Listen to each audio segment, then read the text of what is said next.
Bila kita bawa kereta-kereta lama ni, yang tak bestnya dengar bunyi-bunyi macam tu. Sakit telinga lah kan. Lagi macam enjin-enjin. Kat sini okey Mat? Ya. Sini. Boleh. Kat tepi tu kita nak interview. Pakai mana? Luar.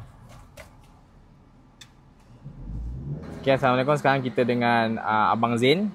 Dia dah beli Voltex. Voltex yang mana bang? Tunjuk je. Voltex 2.0 cc ke bawah.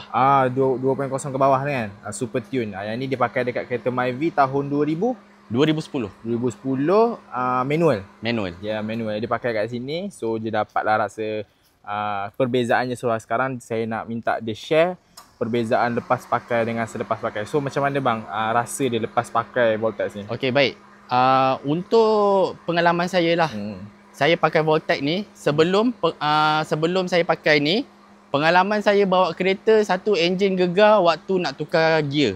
Waktu naik tu kita kena pakai gear 3. Memang biasa pakai gear 3 lah, tapi waktu nak tukar ke gear 3 tu dia bergegar. Jadi selepas saya pakai Voltex ni, kita naik bukit pakai gear 3 tak ada gegaran. Waktu penukaran tu enjin senyap. Okey.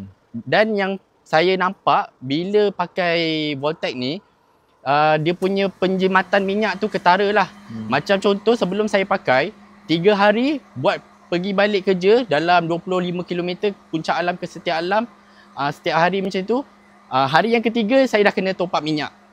Tapi lepas saya pakai ni, saya nampak perbezaan dia. Hari yang keempat tu dia masih tak blinking lagi. Walaupun dah 1-2 bar tapi tak blinking lagi.